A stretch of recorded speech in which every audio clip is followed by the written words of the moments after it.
အခုဆိုလို့ရှိရင်တော့တောင်ကြီးကနေပြီးတော့အကျော်လျှော့ပြီးတော့တောက်ဖို့ပြင်ဆင်နေပြီပေါ့နော်ဒါကတော့ကျွန်တော်သွားမယ့် outfit ပါ2 နာရီခွဲမှဆိုရင်တော့ပြင်စပြီးတော့တက်ပါပြီဒေသခံတွေစိုက်ပျိုးထားတဲ့အပင်တွေကိုလည်းလမ်းမှာမြင်တွေ့ခဲ့ရပါတယ်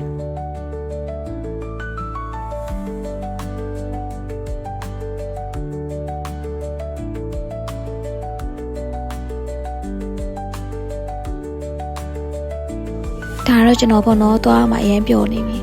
ဒီနေရာလေးမှာဆိုလဲလမ်းပြည့်နေရကိုတွေ့နေရပါတယ်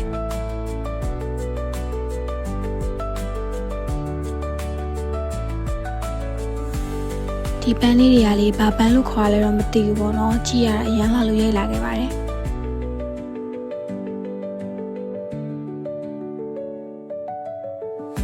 ဒီနေရာလေးဆိုလဲပိုးလာရပေါ့နော်ပန်းတွေအများကြီးအပြေးပွင့်နေရမြင်ရတာတော့တော်တော်လေးကိုလှပါတယ်ကျွန်တော်လည်းအပင်တွေကိုနောက်ခံထားပြီးရိုက်ခဲ့လိုက်တယ်သွားရတဲ့လမ်းတစ်လျှောက်မြင်ကွင်းတွေကတော့ရမ်းအောင်လှတာပဲ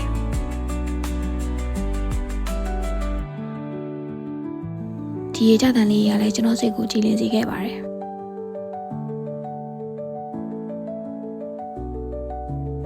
ဒါတော့ကျွန်တော်တို့ crew ရဲ့မြင်ကွင်းလေးပါ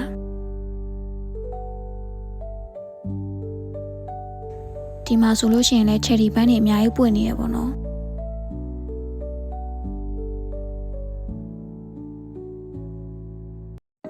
ငါအတန်လေးရင်လည်းရေကြတန်တွေကစိတ်ကိုကြည်လင်နေရပဲဗျာ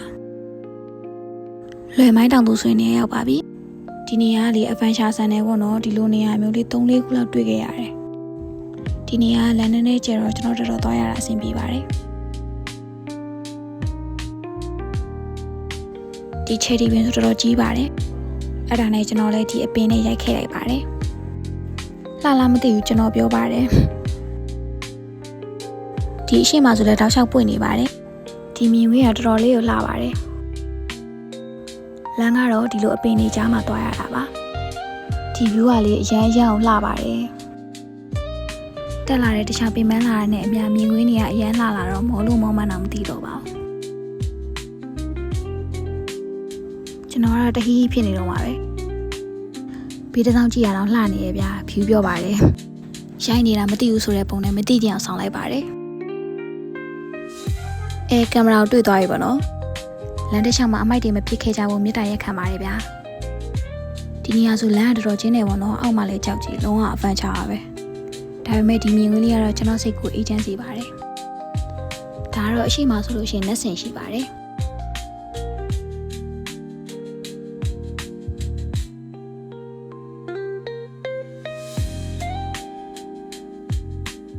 အဲ့ဒီအပေါ်ဆက်တက်ပါတော့မယ်ဒီတောင်တန်းတွေကလေအရန်လှတာပဲဗျာ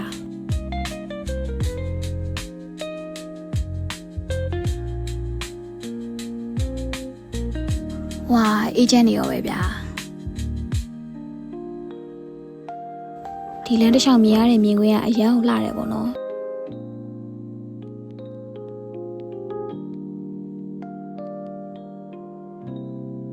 ဒါကျွန်တော်သွားနေတာပေါ့နော်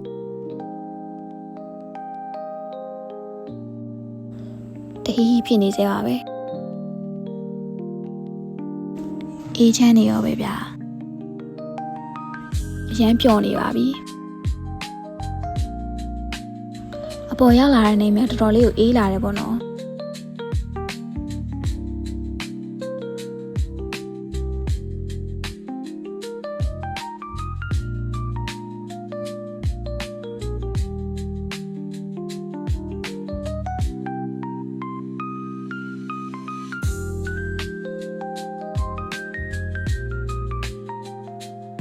ဒီလိုတောင်တန်းတွေကိုမြင်ရတာကျွန်တော်စိတ်ကိုတကယ်ကိုအေးချမ်းစေပါတယ်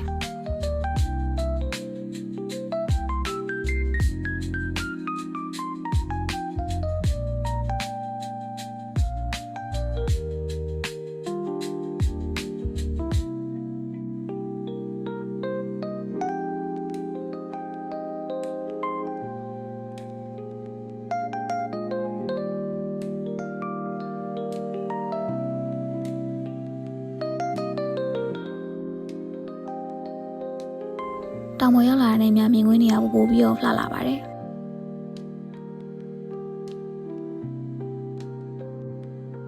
နေဝင်ချိန်လေးရောက်လာပြီဆိုတော့ကျွန်တော်ဒီနေရာမှာထိုင်ချပလိုက်တယ်ဗျာ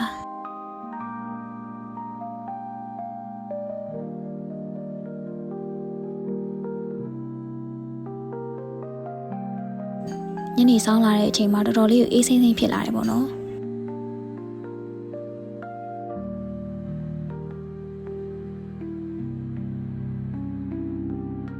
ဒီရေကတောက်လို့ရပါတယ်ဒါပေမဲ့ရေခဲရေလိုပဲပေါ့နော်အေးစိမ့်နေရပဲ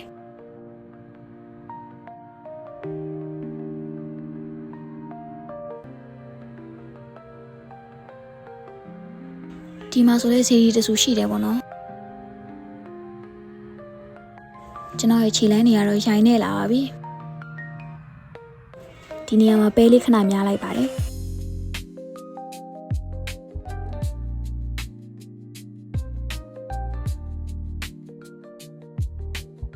ကဲရှေ့ဆိုလို့ရှိရင်တော့ရောက်ပါပြီ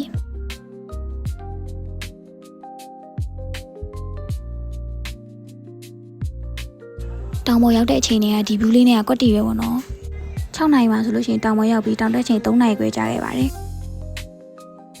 ဒါတော့ကျွန်တော်ပါတောင်ပေါ်မှာအရန်အေးပါတယ်ယူရဲထီကိုအေးစိတ်နေရတော့ပေါ့နော်အနွေးရထူထူလေးယူသားဖို့ကြံပေးပါတယ်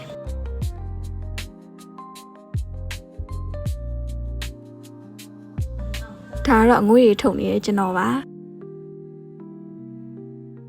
ဒါလေးကတော့မနက်9နာရီမှမြင်ရတဲ့မြင်ခွင့်ပါ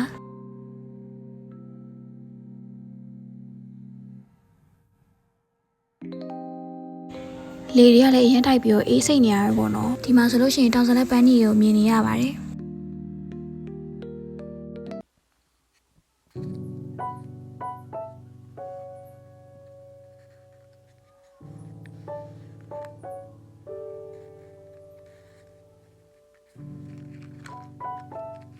တောင်စလက်ပန်းတွေကလည်းအမြင့်ပေ9000ကျော်မှာပဲရှိပြီးတော့တစ်နှစ်မှတစ်ခါပဲပွင့်ပါတယ်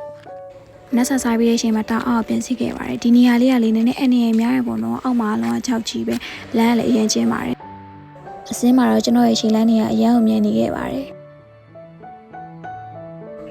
ဒါအတော့မှတွေ့ခဲ့တဲ့ချက်ဒီဘီပေါ့နော်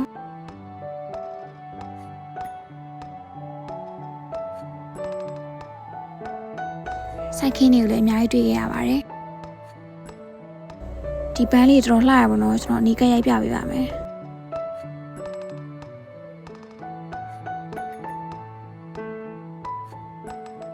တောင်ချီရောက်တဲ့ချိန်မှာကျွန်တော်တို့နေတဲ့စာအိတ်ခံပြီးပါတယ်ဘိုက်ကလည်းရမ်းစာနေရတော်တော်လေးကိုစားလို့ကောင်းပါတယ်ဒါကတော့စံဖူးရရဲ့မြင်ကွင်းလေးပါ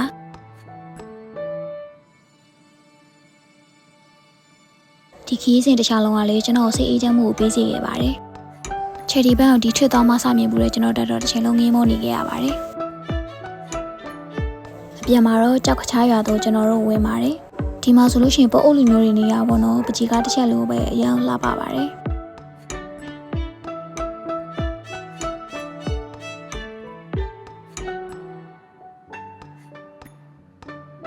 ဒါစတော်ဘယ်ရီချမ်းမို့တော့ဒီကအသီးတွေကရမ်းချို့ပါတယ်ကျွန်တော်ရဲ့ဆိုလိုထရီလေးကတော့ဆေးရောလူရောပါအေဂျင်စီခဲ့ပါတယ်